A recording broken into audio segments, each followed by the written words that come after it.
제가 지난주에 하나님의 은총 다윗의 길, 하나님의 은총으로 다윗의 길을 간다라는 부분을 말씀드렸습니다. 오늘은 하나님의 은총 아래 다윗이 범죄합니다.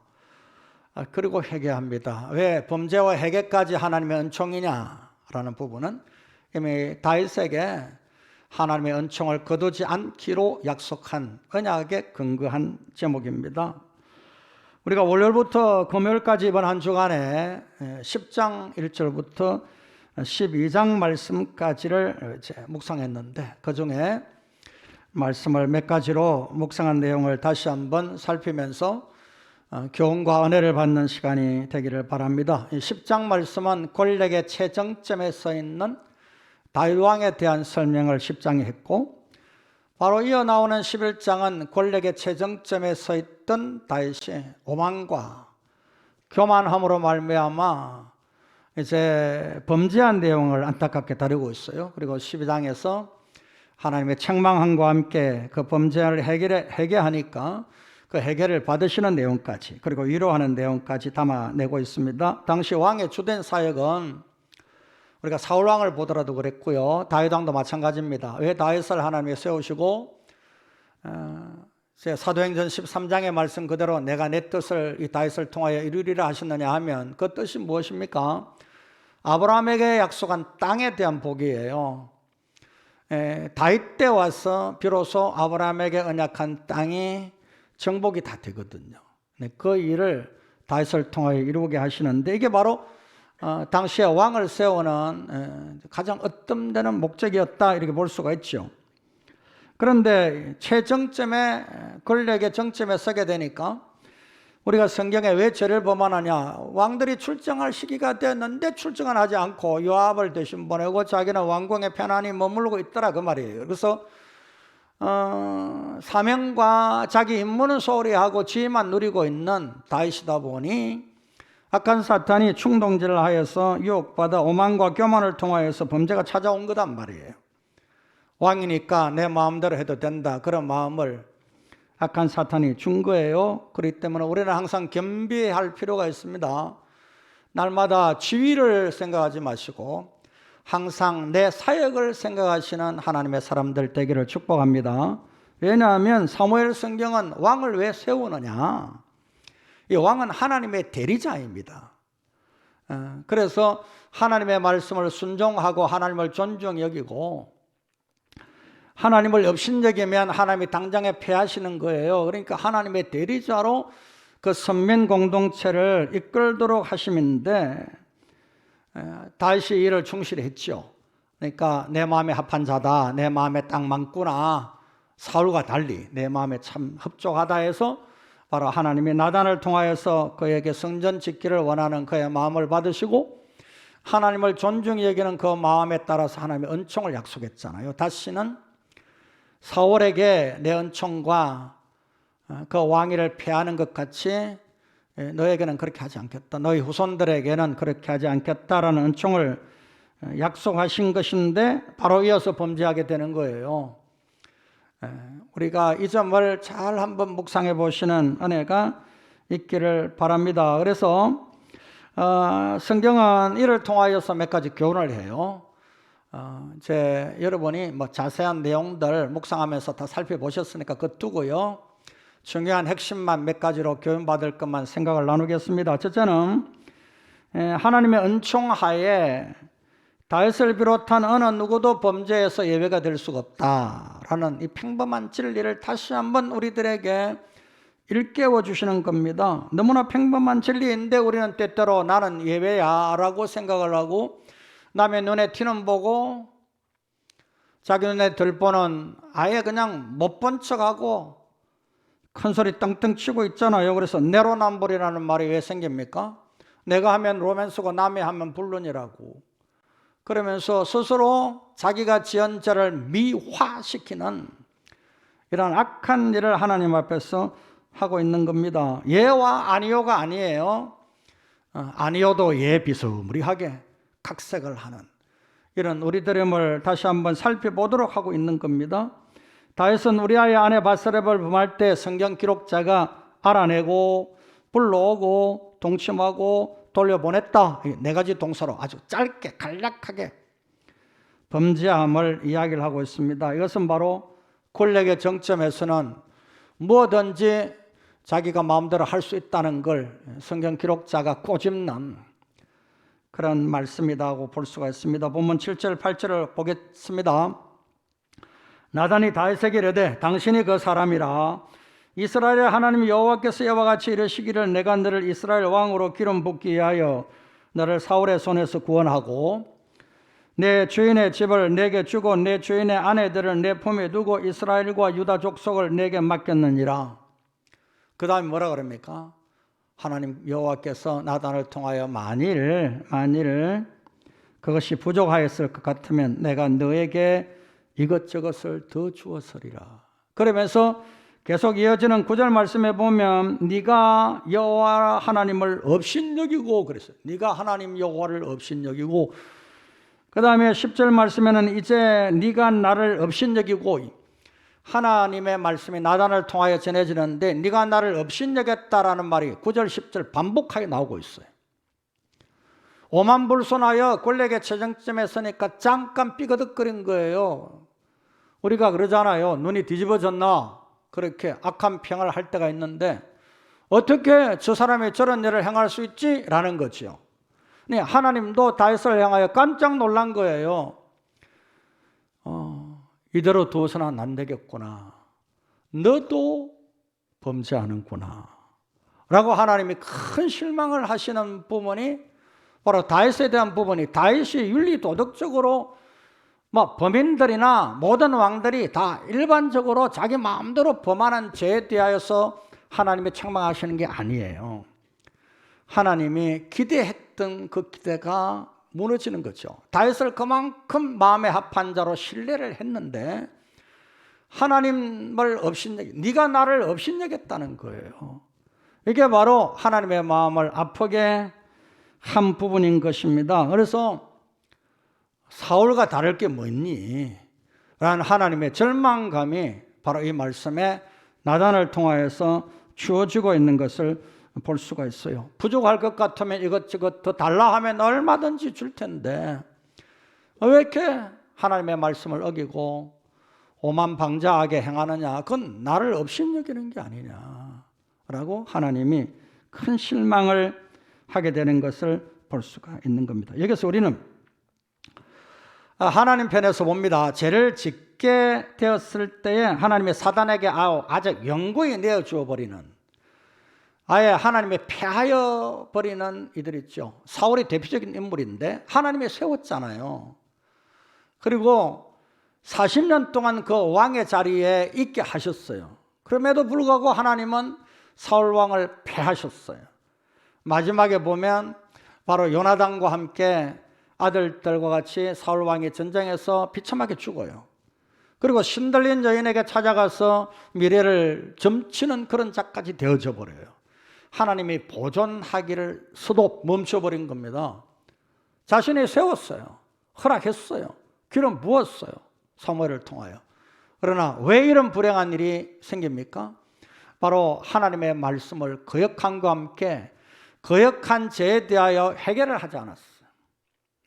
이 핑계 저 핑계 대면서 둘러대면서 이유를 이야기하면서 하나님 앞에 해결을 하지 않습니다. 여러분, 하나님 앞에 지은 죄를 말씀을 통해서 깨닫고 해결치 않는 것이 오만불손이에요. 그게 바로 하나님을 경밀히 여기는 거예요. 그게 바로 하나님을 업신여기는 일이에요. 우리가 하나님의 말씀을 들을 때, 읽을 때에, 묵상할 때에 마음의 성령의 감동 감화가 되고 하나님 앞에 가책이 될 때에는 즉시 하나님 앞에 무릎을 꿇고 내가 범죄하였나이다 라고 나단의 말을 들을 때 고백하였듯이 바로 다윗처럼 하나님 앞에 고백할 수 있어야 이게 은혜입니다. 다른 게 은혜가 아닙니다. 은혜 많이 받았다는데 그게 은혜가 아니고요. 이게 은혜입니다. 왜냐하면 이게 십자가 복음이기 때문입니다. 십자가 복음 앞에 서 있는 사람은 십자가 복음의 의미가 무엇인지를 분명히 깨닫고 삽니다. 근데 회개치 않는 자는 십자가가 없는 사람입니다. 십자가 대속의 진리에 대하여 부인하는 사람입니다. 하나님의 언약을 모르는 사람입니다. 하나님도 모르고 성경도 모릅니다. 그래서 십자가 복음을 아예 부인하고 사는 겁니다. 십자가가 뭐냐라는 걸 모르고 사는 그러한 시각장애인 같은 마음이 둔하고 무디어 있는 심령입니다. 그렇기 때문에 당신이 그 사람입니다 라고 다윗에게 나단이 이야기할 때 바로 회개합니다. 바로 깨닫고 사울처럼 핑계대지 않습니다. 그래서 하나님이 다윗의 범죄의 해결을 받으시고 다윗을 보존하십니다. 그게 은혜고 그게 은총입니다.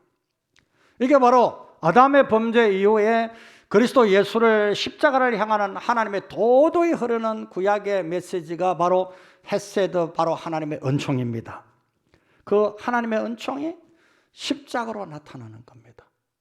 그러므로 이 하나님의 은총, 다윗의 범죄와 회개 역시 하나님의 은혜 아래서 일어나는 일입니다. 왜냐하면 그가 회개하기에, 하나님 앞에 눈물로 회개하기에.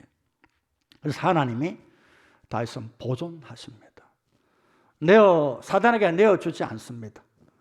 여러분, 오늘 그리스도 안에서 구원받은 형제자매들이요, 그리스도 안에서 겉으로는 근사하게 예수 믿는 것 같이 보여도 이미 회개치 아니하고 강팍한 심령 그대로 주의 이름을 아무리 부른들 이미 하나님은 사단에게 내어준 바 되었습니다. 그 자는. 여러분, 하나님 앞에 말씀을 통하여서 꼭 회개하시면서 하나님의 은혜와 은총 아래 머무는 하나님의 사람들 되기를 축복합니다. 사람이 보아도 그러하건대, 사람이 보아도 그러하건대 하나님의 전능하신 눈앞에 정말 그 심령을 살피시는 여호와 하나님 앞에 우리가 서 있는 복음의 사람이 되어야 합니다. 두 번째 우리가 깨달을 수 있는 진리는 이 다윗의 회개를 받으시고 용서를 하시는데 죄의 싹씀 반드시 지불하게 하십니다. 이게 하나님의 은총인데 다윗이 죄를 범한 후에 회개하니까 용서하셨어요. 나단이 하나님도 당신의 죄를 용서했습니다. 당신이 죽지 않을 겁니다. 그런데 당신이 낳은 이 아이는 반드시 하나님이 죽입니다. 그게 죄의 싹시 사망이기 때문에. 그래서 아이는 죽게 된다는 것을, 말씀을 전하게 되는 것을 봅니다. 이게 하나님의 공의와 하나님의 사랑입니다. 하나님의 공의와 사랑이 실제된 것이 십자가잖아요. 저와 여러분이 지금 다윗보다도 훨씬 더 많이 범죄하고 있음에도 왜 하나님의 강과 지나치시느냐, 패스오버 유월하시고 계시느냐, 봐주시고 계시느냐. 십자가에서 우리의 모든 죄를, 오고 오는 주 앞에 설 때까지 지을 모든 죄까지도 십자가에서 예수 그리스도께서 담당하시고 대속해 주셨기 때문입니다. 이 진리가 십자가 복음이거든요. 여러분, 이 진리를 마음에 아멘하고 깨닫는 분들은 철저히 하나님 앞에 지은 죄에 대하여 삼가하고 회개합니다. 다윗이 바로 그러한 모습을 가진 하나님의 사람입니다. 다윗도 하나님이 회개케 하시고 회개는 받고 용서하십니다. 13절 14절 본문에 다윗이 나단에게 이르되 내가 여호와께 죄를 범하였노라 하매 나단이 다윗에게 말하되 여호와께서도 당신의 죄를 사하셨나니 당신이 죽지 아니하려니와 당신의 낳은 아이는 반드시 하나님이 죽입니다. 죄 싹십니다 라고 말씀을 하게 되는 걸 봅니다. 우리가 지금 간단하게 한 절로 해결을 합니다만은, 그러나 다윗이 나단의 책망을 듣고 회개한 내용은 시편의 곳곳에서 나옵니다. 대표적인 시편이 51편인데 51편 시편 내용을 몇 절 봅니다. 3절 물은 나는 내 죄과를 아오니 내 죄가 항상 내 앞에 있나이다. 7절에 우슬초로 나를 정결하게 하소서 내가 정하리이다. 나의 죄를 씻어 주소서 내가 눈보다 희리이다. 9절 말씀에 주의 얼굴을 내 죄에서 돌이키시고 내 모든 죄악을 지워주소서. 하나님이여 내 속에 정한 마음을 창조하시고 내 안에 정직한 영을 새롭게 하소서. 나를 주 앞에서 쫓아내지 마소서. 주의 성령을 내게서 거두지 마소서. 간절하게 기도합니다. 17절에 하나님께서 구하시는 제사는 상한 심령이라 하나님이여 상하고 통회하는 마음을 주께서 멸시하지 아니하시리이다. 눈물이 그 침상을 물들일 정도로 통에 자욱하고 눈물로 간구하는 다윗을 우리는 시편에서 봅니다. 하나님 앞에서 쫓겨날까 봐 여호와 하나님이여 나를 쫓아내지 마십시오. 주의 앞에서. 성신 성령 하나님을 거두어가면 자기는 아무것도 아님을 알기 때문에 주의 성신을 내게서 거두지 마십시오 라고 통곡하며 기도하는 것을 볼 수가 있습니다. 제 삭슨 아이의 죽음으로 치르게 되죠. 14절에 이로 말미암아 여호와의 원수가 크게 비방할 거리를 얻게 되었으니 당신이 낳은 아이가 반드시 죽으리이다 하고 그 아이를 치시니 아이가 심히 앓게 되지요. 이래 동안 땅에 엎드려서 죄를 무릅쓰고 통곡하며 금식하며 하나님 앞에 아이 살려달라고 용서해달라고 기도하는데 하나님은 제 삭슨 반드시 지불하게 하십니다. 아이가 7일 만에 죽습니다. 그것을 다윗이 이야기 듣고 확인한 다음에 본래 생활로 돌아옵니다. 하나님이 나의 죄값을 치르게 했구나. 그래서 그의 고백을 보십시오. 내가 이제는 이 아이에게로 갈 수는 있어도 이 아이가 나에게는 올 수가 없으니 나는 이제 죄값이 치러진 줄 알고 내 본래의 생활로 돌아간다라고 이야기하는 것을 볼 수 있습니다. 우리 모두에게 이 하나님의 원칙은 불변입니다. 다만 우리에게 임한 은혜는 그리스도 예수의 대속입니다. 자, 그렇다면 여러분, 그리스도 예수의 대속이 내 죄를 대속하신 줄 믿고 내가 죄를 짓고 회개할 때마다 십자가의 대속에 의지하느냐, 그 십자가 대속을 확실하게 믿느냐, 그럼 여러분에게 한번 물어보고 싶습니다. 십자가 대속을 경하게 여깁니다. 그게 하나님의 놀라운 은혜를 만으로 여깁니다. 왜냐하면 죄를 짓고 난 다음에 여러분 십자가 대속 앞에, 십자가 앞에 딱 서면 다윗보다도 더 철저하게 회개하게 되어 있습니다. 예수님께서 죄가 없으신 주님이고 하나님의 아들인데 그리스도로서 이 땅에 오셔서 나의 죄를 십자가에서 대속하셨구나. 그 십자가의 모진 고통과 아픔을 내가 묵상하면서 기억할 수 있다면, 그 아픔이 내 대신한 아픔인 줄 분명히 알게 된다면 다윗보다 더 철저하게 눈물로 회개하게 되어 있습니다. 이 복음을 모르기 때문에 일평생을 신앙생활해도 회개라는 것 전혀 하지도 않고 회개가 뭔지도 모르고 얼마나 교만한지 어떤 이들은 하는 말이 예수께서 십자가에서 나를 죄를 다 대속했으니까 나는 자유야. 그러면은 내가 지은 모든 범죄는 죄가 아니야 라고 말하면서 오늘 하나님을 업신여기는, 예수 그리스도의 십자가 대속마저 업신여기는 이런 만우리 하나님의 은혜를 여기는 죄의 악을 더하는 이런 교만한 신앙생활을 하는 이들이 이 땅에 무수히 많습니다. 어떤 면에서는 오늘 하나님의 교회가 잘못 가르쳤습니다. 진리를 얼마나 많이 왜곡시켰는지 모릅니다. 우리는 주 앞에 사신이 이웃의 강대한 나라의 왕을 한번 만나려고 들어가면 벌써 왕궁에 들어가는 초입부터 벌벌 기면서 들어간다는 말이 있습니다. 그런데 오늘 여호와 하나님 그 아들을 십자가에서 나 죄를 대속해서 버리시고 나를 하나님의 아들로 삼으신 그 놀라운 하나님의 능력과 그 은혜를, 그 은총을 받았다는 것을, 십자가 복음을 조금이라도 이해한다면, 조금이라도 믿는 믿음이 있다면, 아니 하나님을 업신여기지 아니하고 그 대속의 하나님을 조금이라도 존중히 여기는 마음이 있다면 여러분 믿음의 삶이 어떤 경우에도 교만해질 수가 없습니다. 만약 교만한 즉시 그것은 하나님 앞에 범죄가 되기 때문이고 십자가 구속을 부인하는 이러한 일이 되기 때문입니다. 여러분 왜 다윗에게 분노했는 줄 아십니까? 하나님이 바로 이 윤리적인 도덕적인 이런 범죄 때문에 아닙니다. 그것은 무수한 왕들이 다 하고 있고 일반 백성들도 다 하고 있는 일입니다. 왜 이렇게 하나님이 다윗에게 진노하시느냐?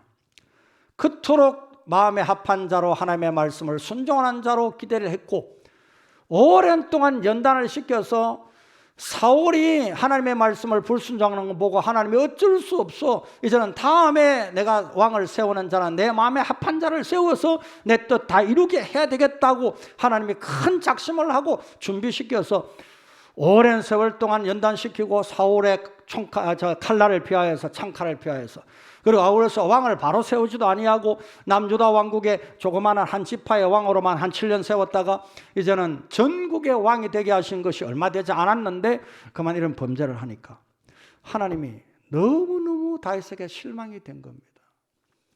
그래서 나단을 통하여서 네가 나를 업신여기고, 네가 나를 업신여기고.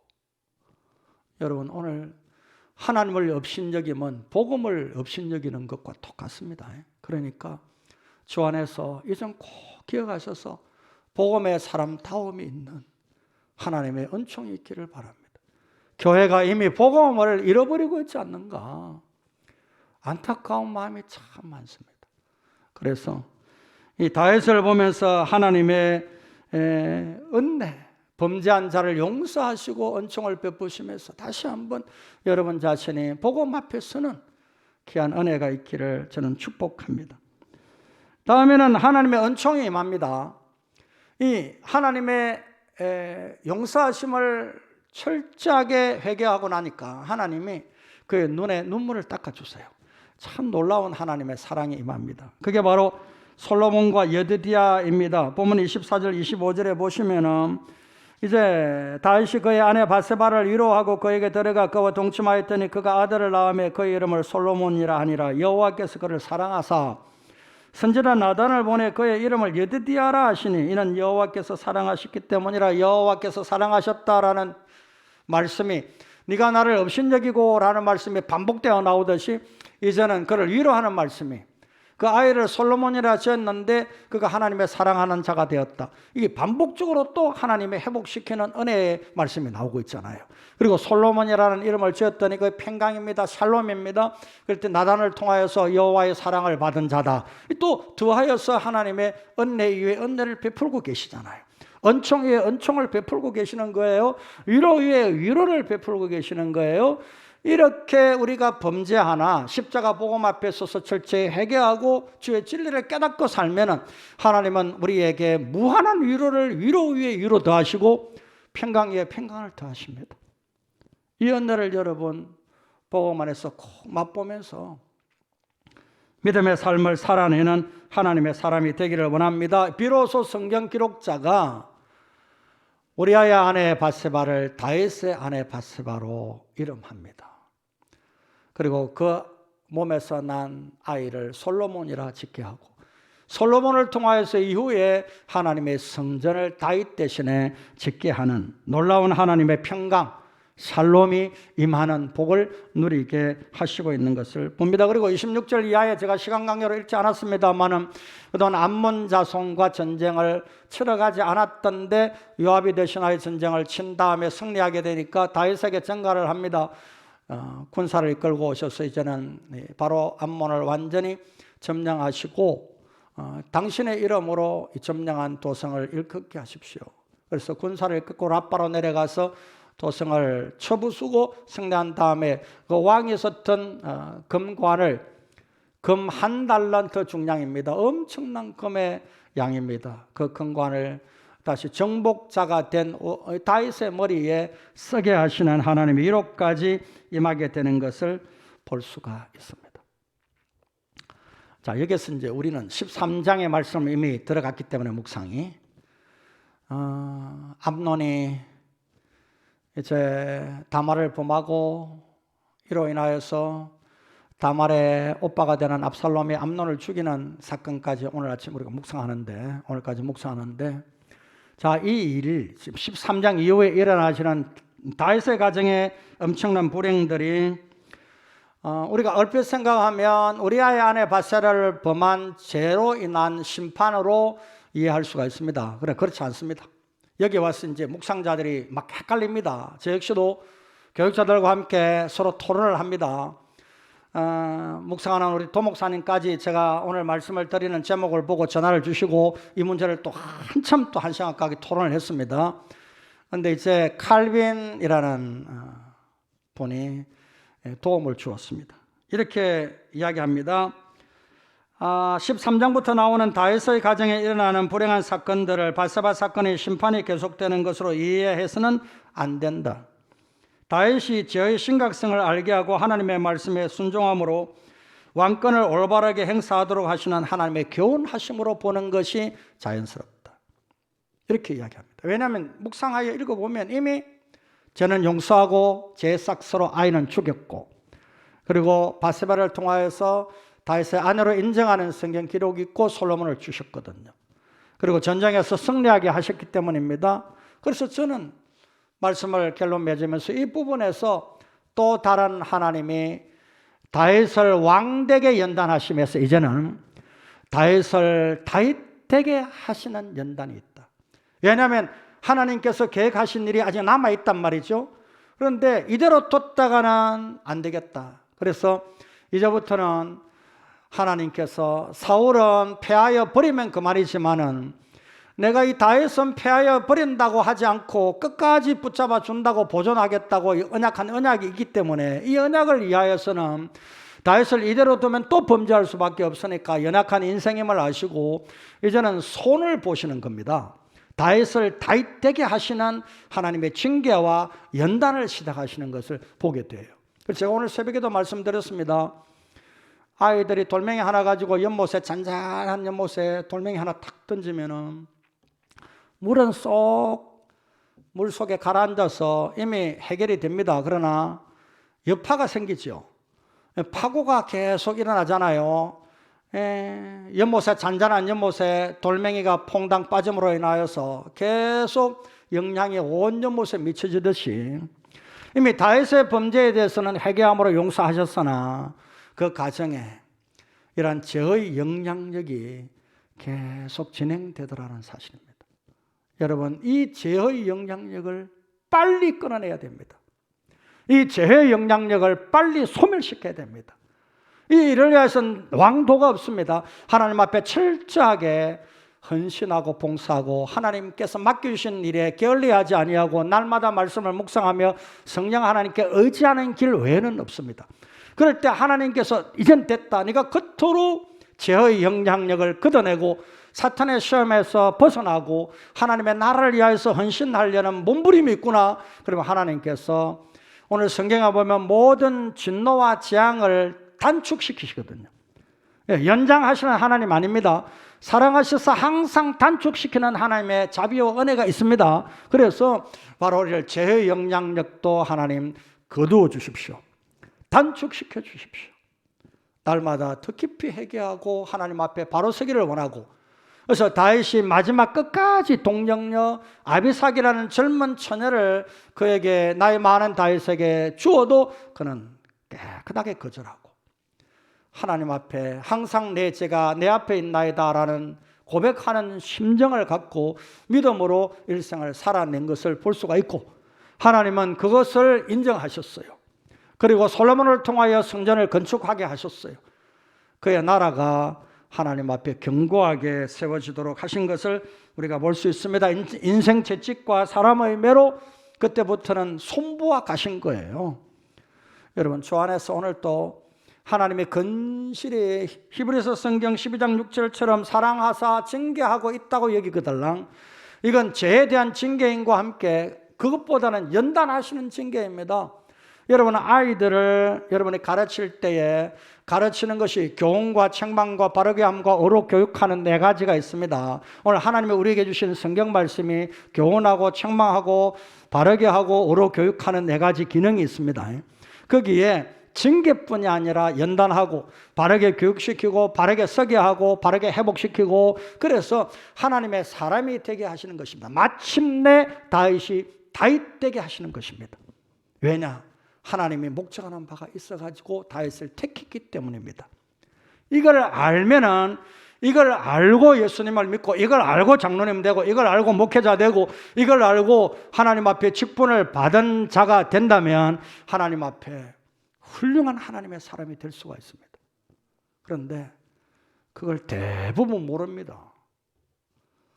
자기 잘나서 된 줄 알았던 사울을 패하신 것처럼 하나님의 끝까지 보존하시고 하나님의 손에서 빚어가시는 하나님의 사람이 되지 않는 경우가 허다합니다. 이제 말씀을 줄입니다.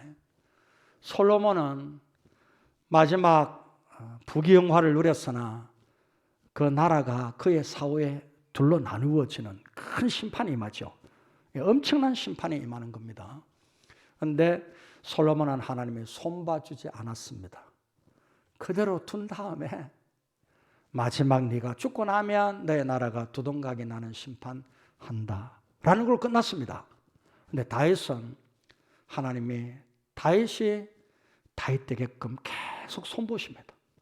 계속 관리하십니다. 여러분, 어쩔 때 여러분 자녀들이 아빠 엄마 날 좀 가만 좀 둬, 날 참 자유롭게 그만 싫어, 아빠 엄마 싫어, 그리고 둘째 아들처럼 탕자가 되어서 부모의 곁을 떠난 그러한 반항도 있을 수 있습니다. 그러나 진실된 아버지 어머니는 그래도 끝까지 마음에 두고 관리합니다. 기도합니다. 그처럼 하나님은 오늘 우리에게 그렇게 대하십니다. 성령을 통하여 그렇게 우리를 인도하십니다. 이거 꼭 기억하셔서 이걸 달게 여기고 아멘 하시는 것이 하나님의 은혜에 대한 보답입니다.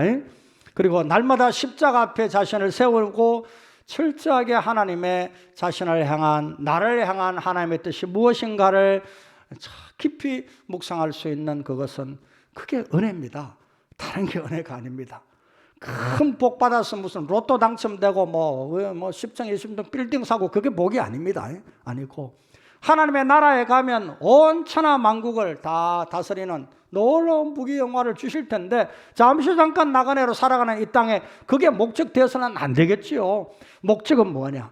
내가 바로 하나님의 사람답게 살아가는 것, 하나님이 날마다 나를 손대시고 보존하시고 하나님의 사람으로 날마다 인도하시는 것을 늘 느끼면서 주와 동행하면서 우리 주님과 함께 마음을 교통하고 서로 대화하고 얼마나 감사한 일입니까?